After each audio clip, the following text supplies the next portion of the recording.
Hi, podcast listeners. Welcome to the A World of Difference podcast. We have so many guests on this show making a difference in our lives, making a difference all around the world with the expertise that they bring. And yet so many of you are reaching out to me saying, you want more. It's not enough just what we're putting on these podcast episodes for you. And so I am here to extend a very warm welcome to you to our Difference Maker community, where you can join for as little as $5 a month to get all this extra content. Out the gate, you're going to get 30 plus minisodes of exclusive content not available for the regular podcast listeners, and an exclusive minisode every month. And you'll get exclusive voting power to help us pick podcast topics and more. And that's at our Changers tier. There's 3 different main tiers and then an extra larger tier. But whatever tier that you join at, you will be included in this extra content. And I know that many of you are wanting to go a little bit deeper. And so even though it gets a little wild in there sometimes because of how deep we go, I want you to join us there. This extra content is very special. It means a great deal to me to be a part of this community with you. And I would love to just exchange ideas or perspectives that you have around these different episodes. And that's the place where we do it. So please show up to our Difference Maker community. Give us $5 out of your pocket every month. And I think that you'll have a lot of fun in there because we do. And I would love for you to join us. So go to patreon.com/A World of Difference to join us there.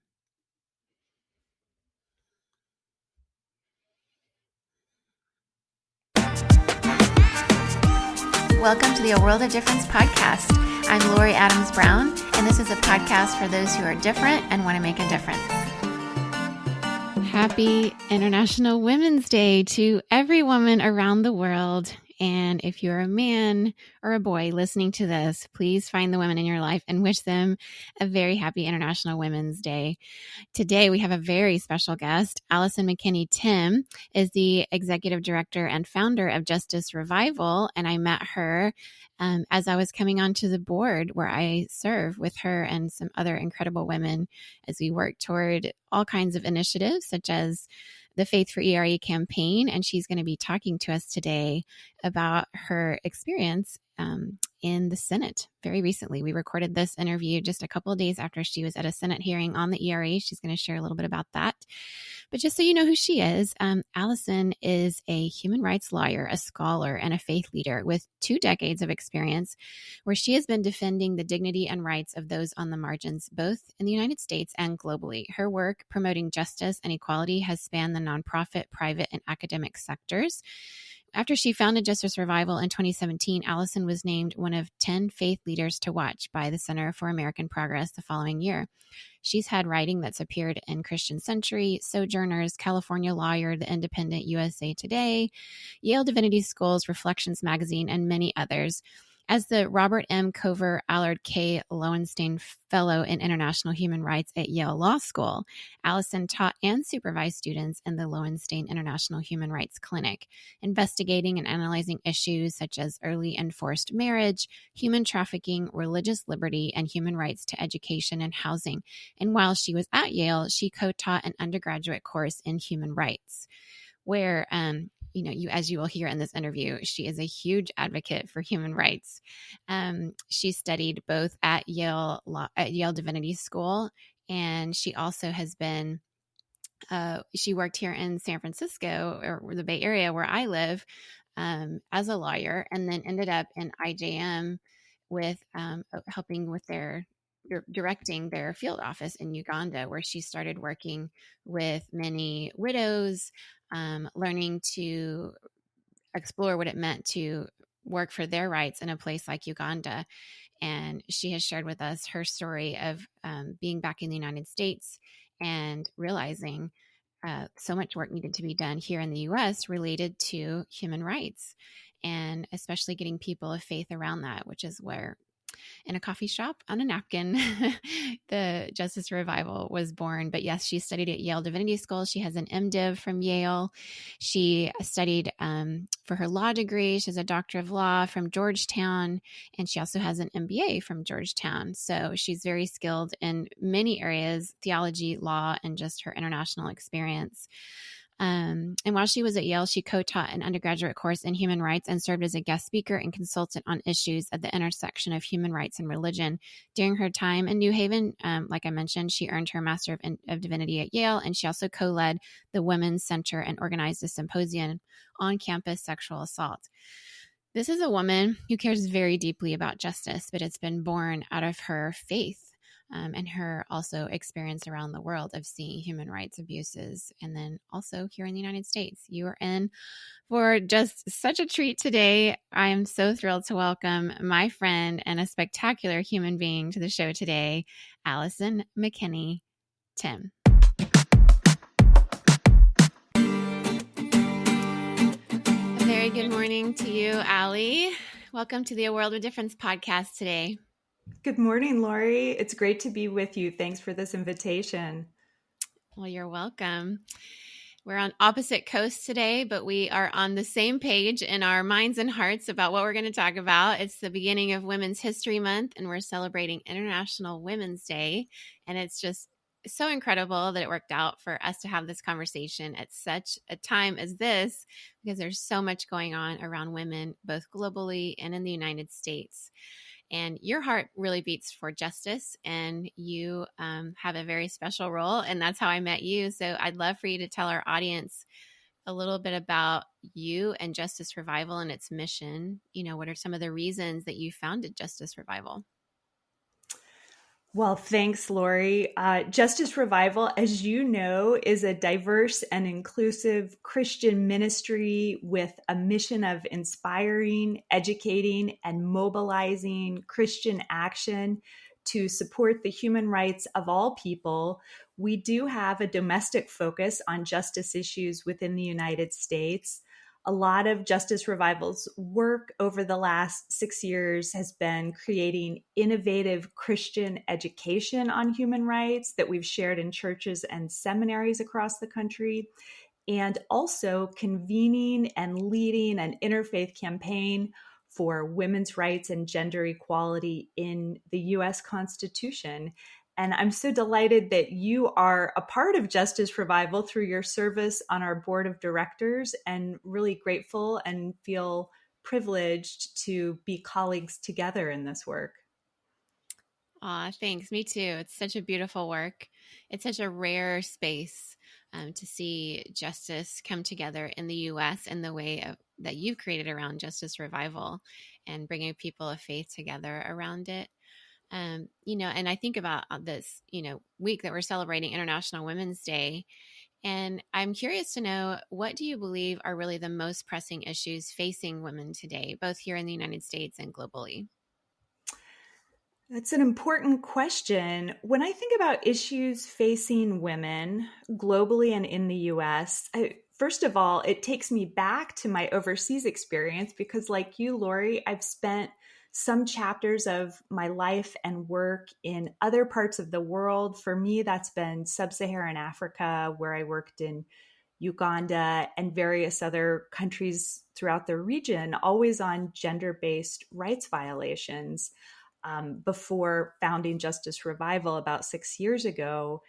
And what I see in terms of common themes globally and in the United States are, first of all, safety.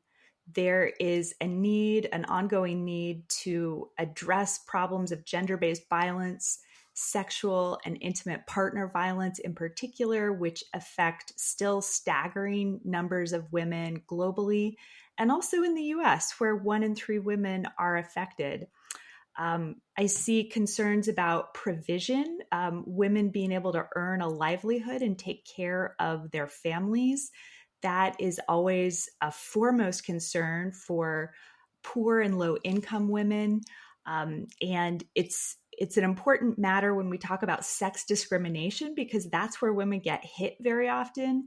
In the US, pay discrimination, the gender wage gap, and also pregnancy discrimination mean that most of that gap is affecting mothers primarily, and it's driving poverty among women-headed households. So that's a chief concern. And then the third I would name is dignity.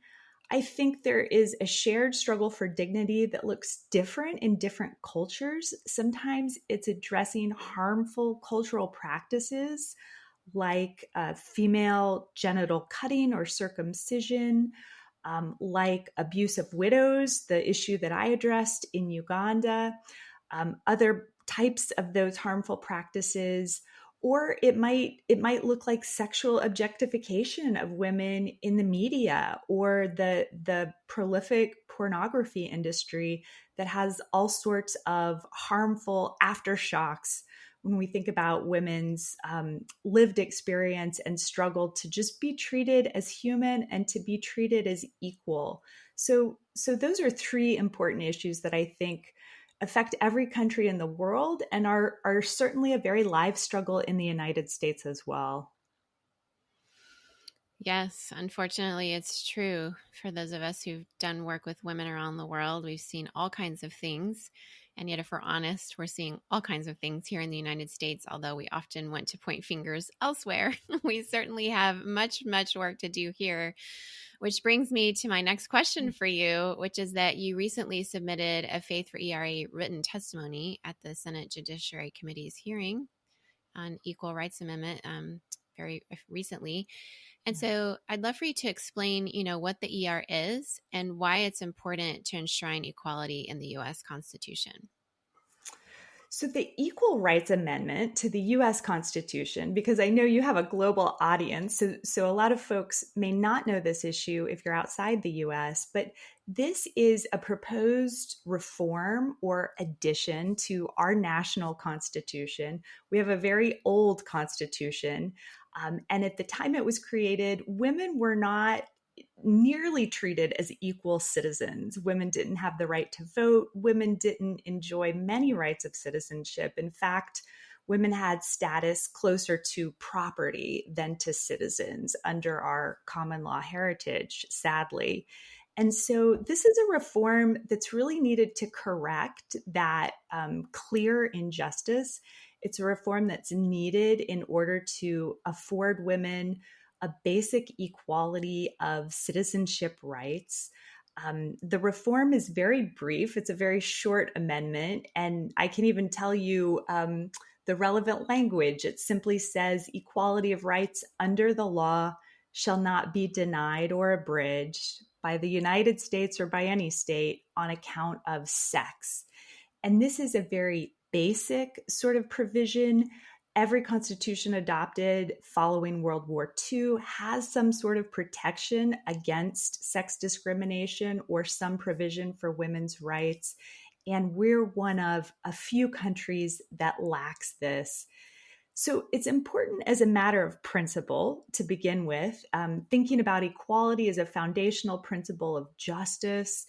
It's also very important in practical ways because some of the problems I was speaking of before, violence against women, even problems like female genital cutting, child marriage, still happen in the United States. And our legal system is not set up to enable us to really address those problems.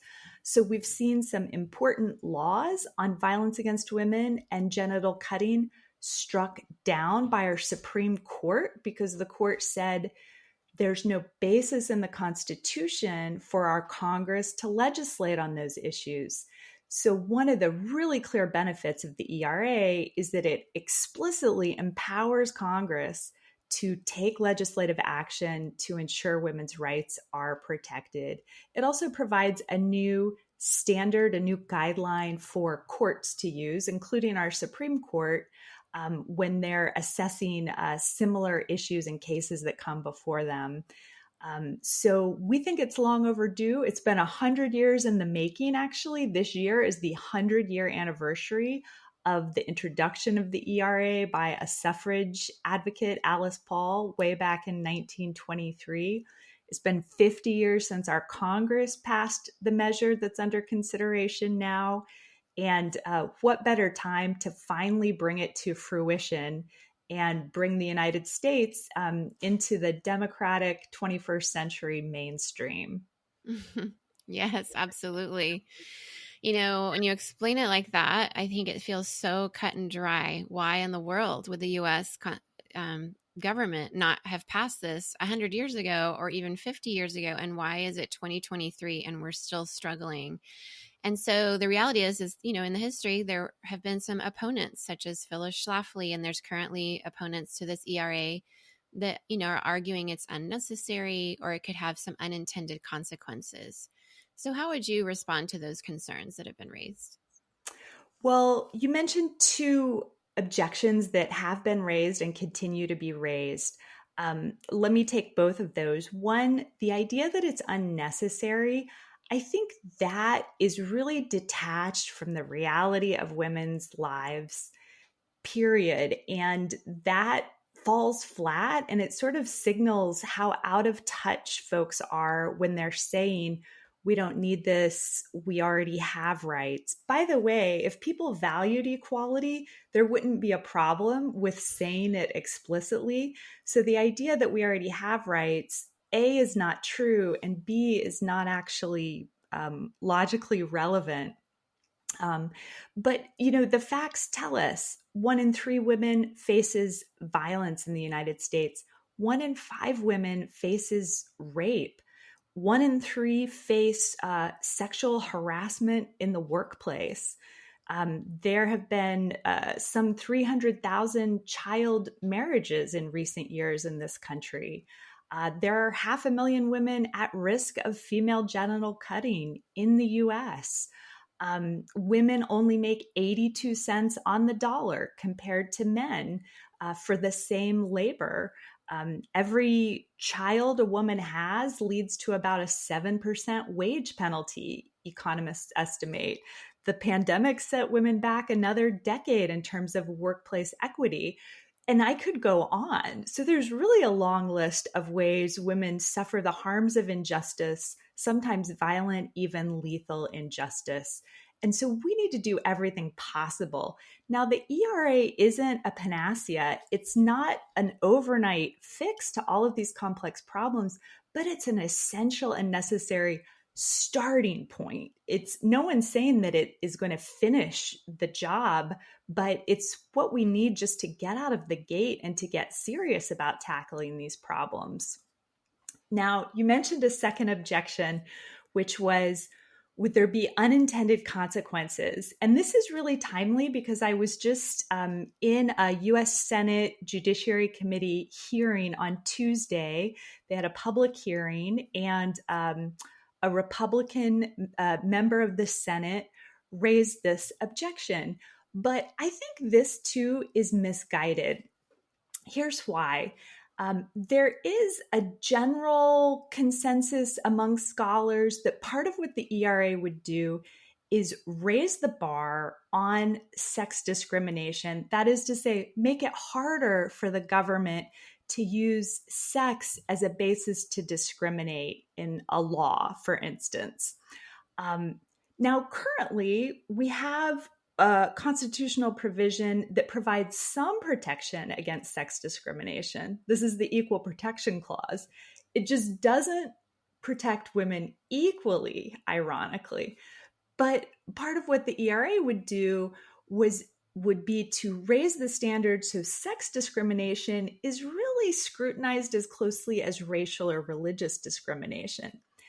That doesn't mean that there can never be distinctions between how women and men are treated. It means, however, that those distinctions need to be well justified.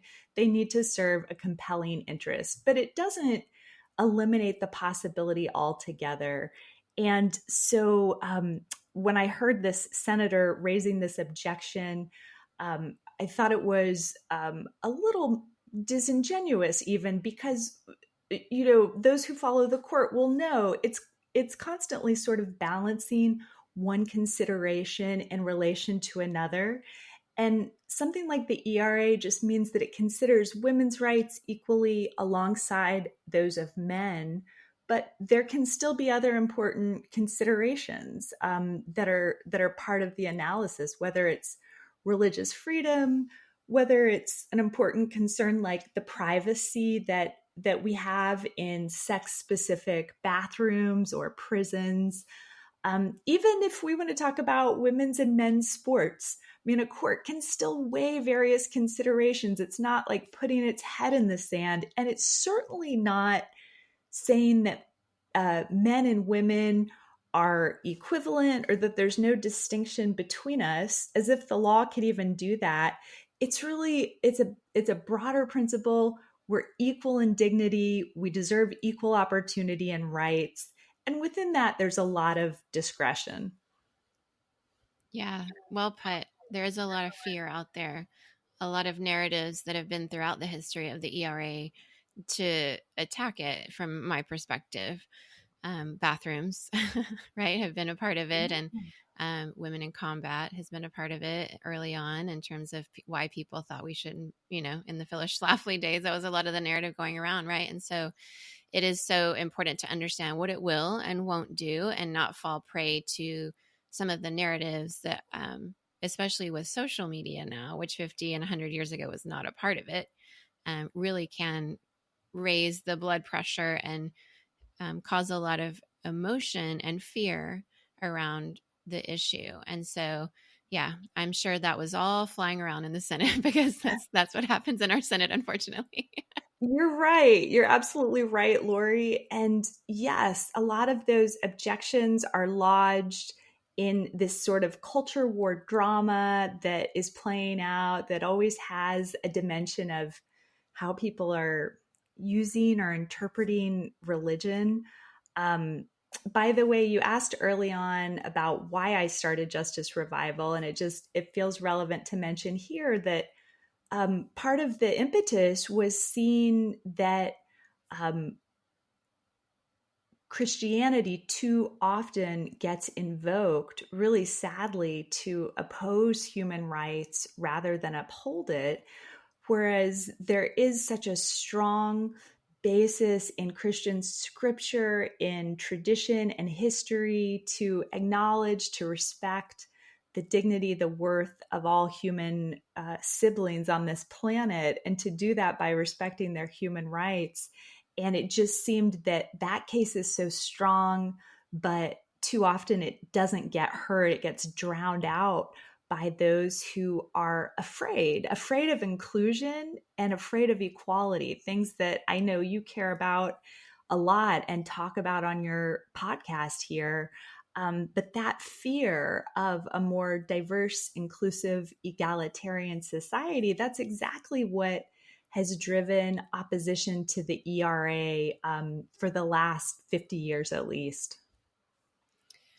Yeah, it's so unfortunate. So I really appreciate you clarifying some things. And I hope that this podcast in itself causes people just to stay curious and to really research and find out what's true. We can be so easily manipulated by narratives that are intended to evoke fear and cause us to oppose something that really we should be on the side of if we share these values, which we often do with people who seem to oppose some of these things. So thank you for clarifying that. I know that listeners are going to want to be involved, those who are feeling, even though this little stirring in themselves, that this is like that, those people who care about justice right now are like, what can I do? And so I'd love for you to help people understand how they can get involved in advocating for the ERA and other issues related to gender equality. Absolutely. So, on the ERA specifically, I would invite your listeners to check out justicerevival.org/ERA, or just go to our homepage and there's a big red support the ERA button. So you can learn a lot. We've got articles, videos, resources, a policy brief on there. We also have an interfaith statement of support for the ERA, which we invite faith leaders to join and support, and a way for organizations, faith organizations, to reach out about joining this coalition if you're interested. Another place to support the ERA is through the ERA Coalition, which we partner with. And so if organizations are perhaps not necessarily religious or faith-based like we are, the ERA Coalition is a big, broad coalition of over 260 member organizations. So that's US based. But since you have listeners around the world, I also wanted to mention another really important justice measure to protect women's human rights. And this is the basic human rights treaty on ending discrimination against women. It's often known by its synonym CEDAW. That's Convention on Elimination of Discrimination Against Women, or it's often known as the Women's Treaty. And this is interesting. The US is one of, I think, only 7 countries worldwide that has so far failed to fully ratify and join that treaty. And some of the others who haven't joined are Iran, I think Sudan, and Somalia. Um, and Somalia has a better reason than we do because it lacked a government. And so most of the countries where your listeners are will already be part of CEDAW, and that's another key mechanism that's used in order to promote reform, to promote equal rights, equal justice. And that's something that folks can also look for as an entry point for their engagement. Every time I hear there's something the US has not done for women that so many other countries that I've lived in around the world have done, I'm never shocked when people say, "Can you guess which countries haven't done this or that for women?" I'm always like, "The U.S." because there's so many things we're on a list of, maternal issues of like, getting leave from work and caring for mothers. Like, Europe and other places are just so far advanced on caring for moms. And I lived in Singapore, and women in the workplace enjoy a lot of equality there. And there's so many laws in places that I've lived that have really protected women on multiple levels. And it's just, I think people are often shocked because the US has had, a strong feminist movement, getting the right to vote. We were one of the first nations to do that for women. We have Gloria Steinem. We have a whole, all these first and second and third wave feminism has come from here. And yet we still are struggling with these measures that would enshrine these things in our laws and in our policies. And so, Yeah. yeah, as you mentioned, beyond the ERA, what are some other policy changes or cultural shifts maybe that you believe are necessary to achieve greater gender equality here in the United States specifically? Yeah. Well, I think your comment, Lori, was so insightful. And so I just want to pick up on what you mentioned. When we think about cultural shifts, I want to pick up on your observation that you're not surprised after living globally when you hear that the US is lagging behind in important ways. Because we do so often. You also mentioned at the top of the show that there is this sense of American exceptionalism. So you didn't use that word. I'm kind of attaching that label to it.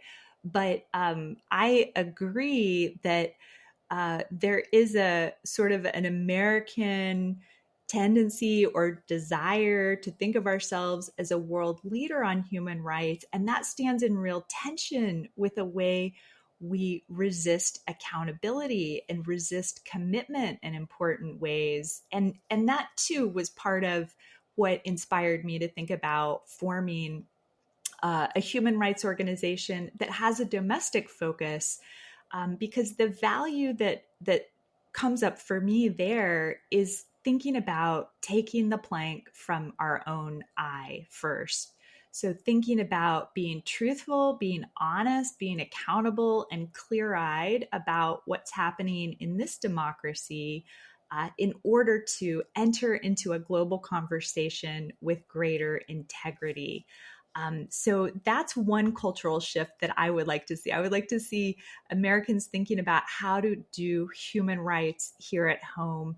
I'd like to see us thinking more about human rights in general, because I've found that in many foreign countries, there tends to be a higher level of fluency or literacy. Um, I'd be interested to know if you've seen this, but I've seen that a lot of times our mission partners in other countries are more familiar and comfortable with a human rights approach to justice than I think a lot of us are in the United States. So that's really one of the big cultural shifts, as you know, that we're seeking to foster at Justice Revival is deeper commitment to human rights, and especially within the Christian community, because sadly, again, a lot of the resistance to not only women's human rights, but things like the Convention on the Rights of the Child, and a number of other human rights treaties or laws, there is a right wing religious resistance to those reforms in this country. And that's, again, why it feels so important to speak from a commitment to Christian faith, guided by Christian values, to speak about human rights as an important touchstone and guidepost for justice. Yeah. So good. We value different perspectives here on the A World of Difference podcast, but ultimately we understand that so many of us have the same goal and the same values, and we're trying to come together even though we're different, right?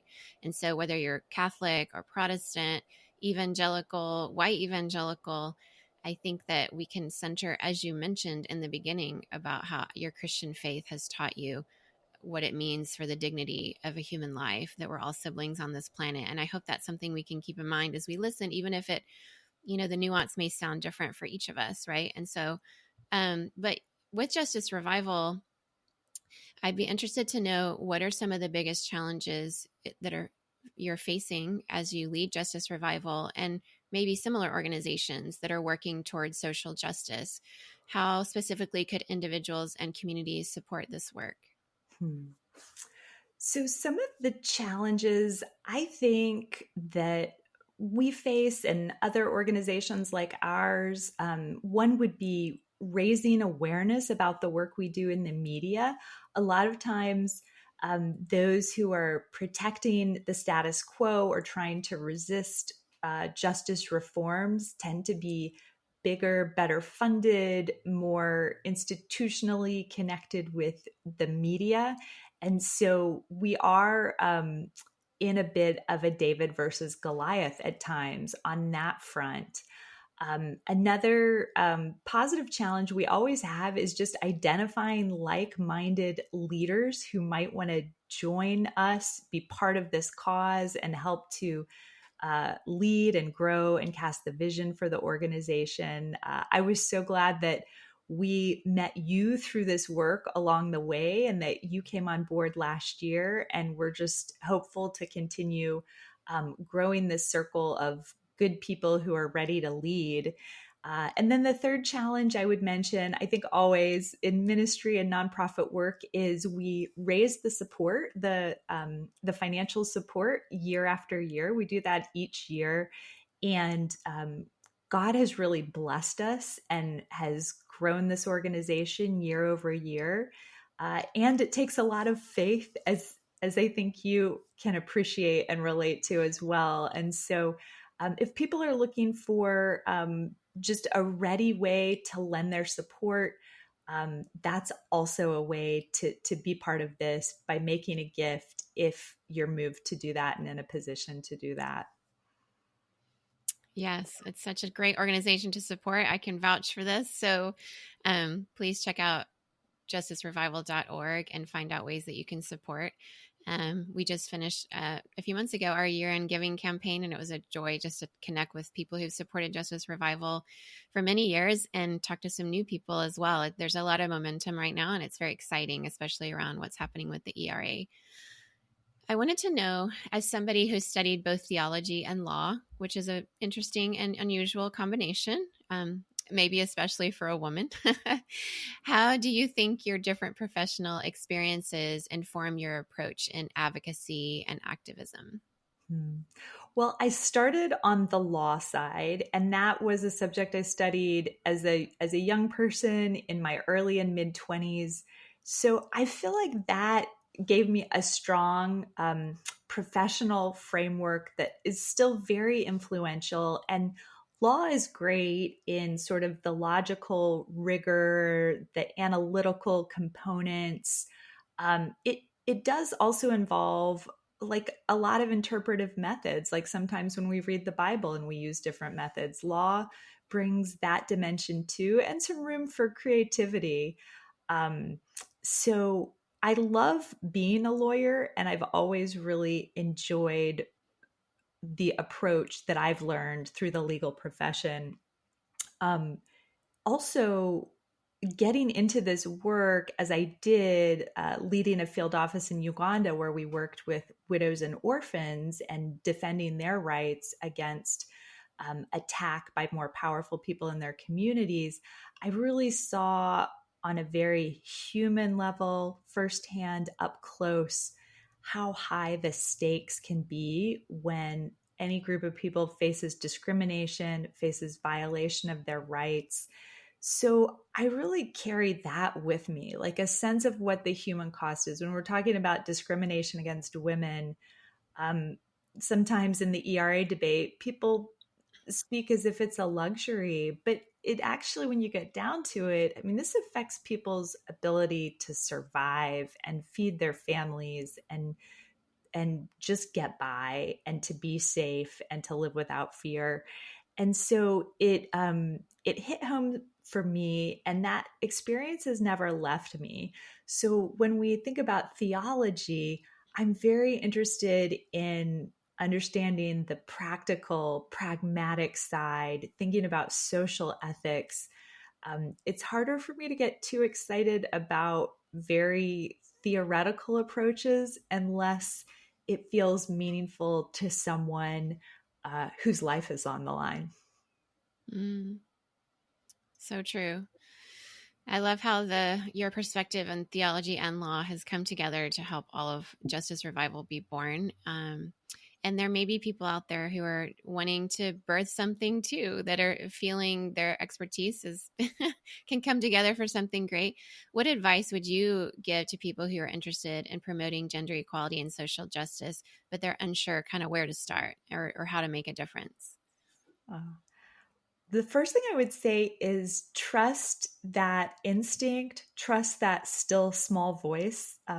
I heard that 20 years ago.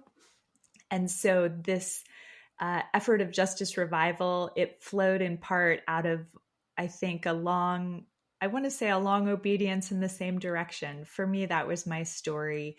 But for anyone, trust what you're hearing through the spirit and where your attention and concern and your heart is being drawn. I think there's a lot of information in that.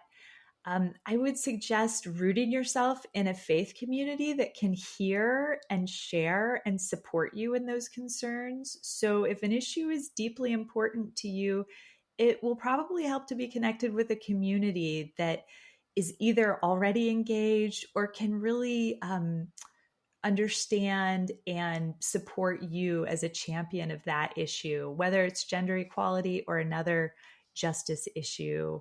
I would look for faith leaders you trust, thought leaders you trust. And then maybe if you haven't already, find a way to volunteer at a small level, a local level, so that you have a chance to see the issue live and up close and gain deeper understanding that way. It's great advice. Great advice. And I think a lot of people in this space listening of various faith communities are always exploring how they can go deeper in maybe ways that don't look typical in their faith. And so, or people listening that have really no faith background at all, and that's not really kind of where they're at, that's not their interest, but can still relate to finding advisors and people around them who can support them, sort of building that village. Some people say build your own board of directors, which you've literally done for Justice Revival. But if you don't have an organization, I think all of us who are trying to make a difference really need people to speak into our lives, mentors and coaches along the way. So that's really great advice. Is there anything else that you want our listeners to know that you have on your heart today that you want to mention that you think is relevant? Here's your last and best question. Or if you'd rather shout out to a woman on International Women's Day that's meant something to you, you could use this time for that too. Oh, wow. Okay, fantastic. I think I was just moved to also encourage people. people for whom prayer is meaningful to really make prayer a part of this and to do everything you can to take good care of yourself, because this isn't um, quick and easy work. This is something that, well, I consider the struggle for women's rights the struggle of a lifetime, and as our many gender and justice issues. So that's just encouragement to be in prayer, to find spiritual support, and to be good to yourself in the process. Um, let's see. And on International Women's Day, of course, I want to mention my mom, Sue Ann, because she is the inspiration and really probably the reason I ended up doing this. She felt so strongly that need for greater justice, for greater equality, and I was immersed in it from early days. And so I was thinking of it just this week that really it's her who in this world planted the seed in me, and I hope that what I'm doing will benefit my niece and generations to come. I hope so too. And I think it will. And I think it already has. Thank you for the great work that you do, Allie. It's just been an honor to have you on the show. How can people find you and more of your work? Where do you want to point them to? Oh, great. You can find me on Twitter. I'm at McKinney Timm. I think we can put it in the show notes. Yep. Um, and Justice Revival is also on Twitter as well as Instagram and other channels. Don't forget justicerevival.org. So you can find us there, learn more about the ERA, find resources on human rights, and there's a way to contact us through justicerevival.org. The email address is info@justicerevival.org. Great. Thank you so much for being on the show today, Allie, and God bless you and all the efforts you're doing both here in the United States and around the world. Oh, thank you, Lori. Thanks so much. You're welcome. Bye-bye. We talked about a lot of heavy stuff today here on this show. International Women's Day, we're talking about half the world's population. That's a lot of things. There's a lot to help be better. And when I sit with Allie and women around the world that are leading like her, I always learn more because the perspectives of women, when we sit and hear both women's stories, such as we are doing in Women's History Month, and hopefully every month and every day of the year, hearing women talking about the stories they see from their perspectives with all the different levels of education and educational fields. A woman like Allie is bringing in both law and theology from, very worldwide respected universities where she's studied and also worked, and still she teaches at Yale. She's certainly got her academic chops, and she's also got very strong field experience from her work in Uganda, and then being a founder of a nonprofit and leading as an executive director so well.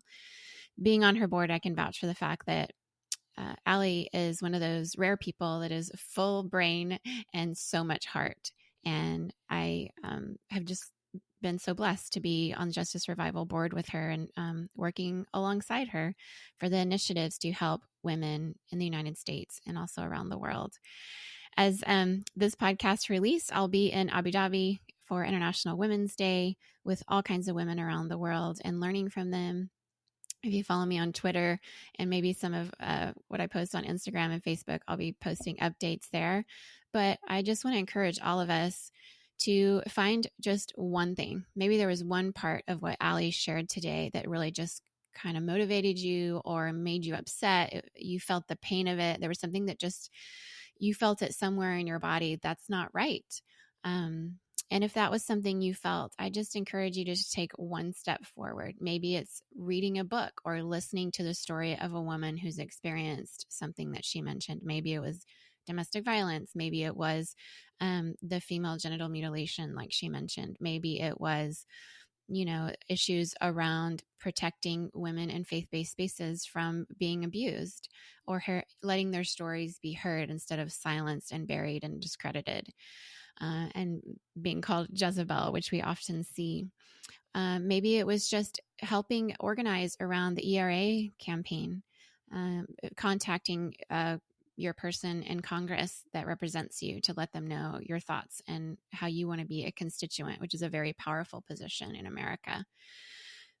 Whatever your next step is, though, I would really love to hear about it. We can't take on all the world's problems, but that's not what we're about here at A World of Difference. This is not about grandiosity. This is about each of us together, shoulder to shoulder, standing all across the world, and we each have a part to play.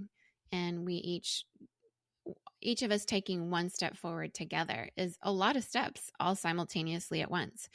And when we bring our differences, whether it's you're a man and listening to the perspectives of women, or whether it's you're a woman and listening to the perspective of a woman of a different culture, language, faith background, educational experience, or socioeconomic status, we all bring differences. Maybe you are listening to people with differing abilities and you're trying to be an advocate for women with differing abilities, either in the workplace, in education, in healthcare.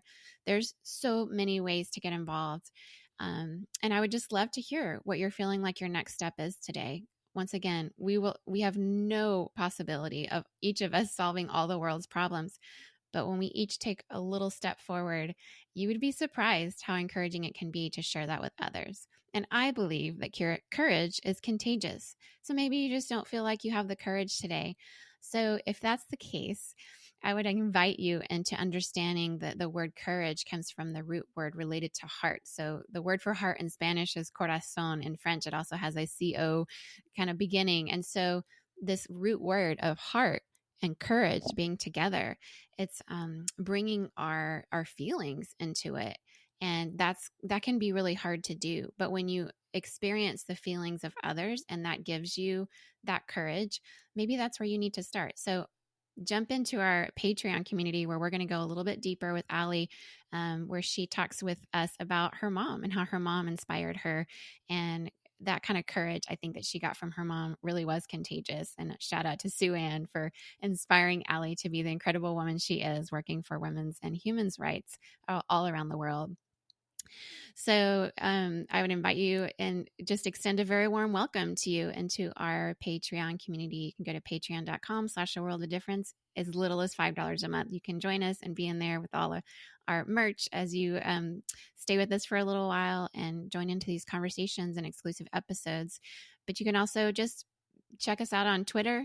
On Twitter, I'm Lori ADBR. We also have a World of Difference podcast on Twitter and on Instagram and Facebook, which is a little bit tricky nowadays since I seem to be in Facebook jail on our World of Difference podcast page for some reason.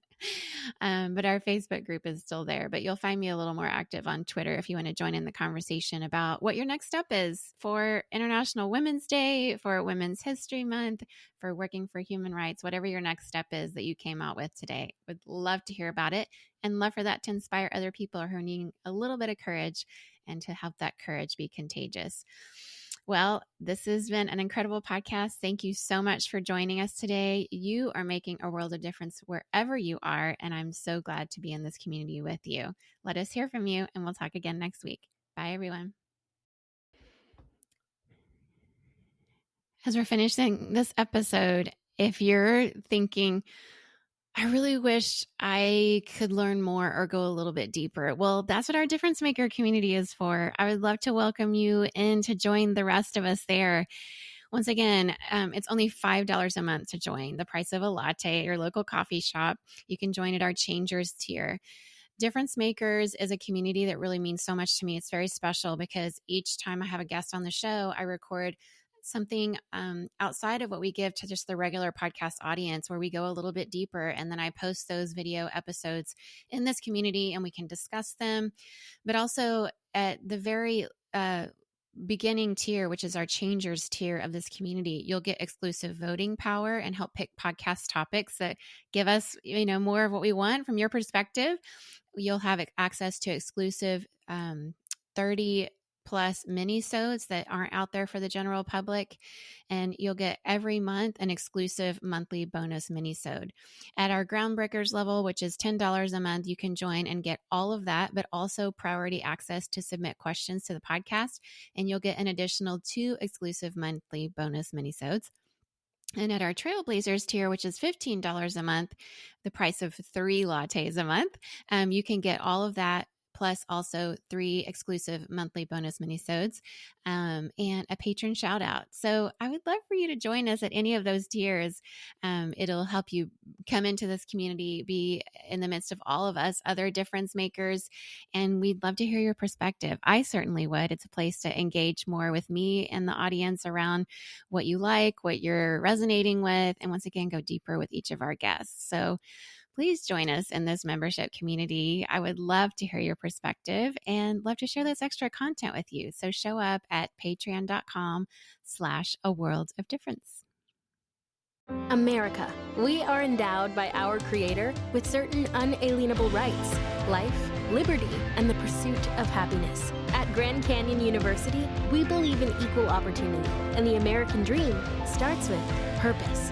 By honoring your career calling, you impact your family, your friends, and your community. The pursuit to serve others is yours.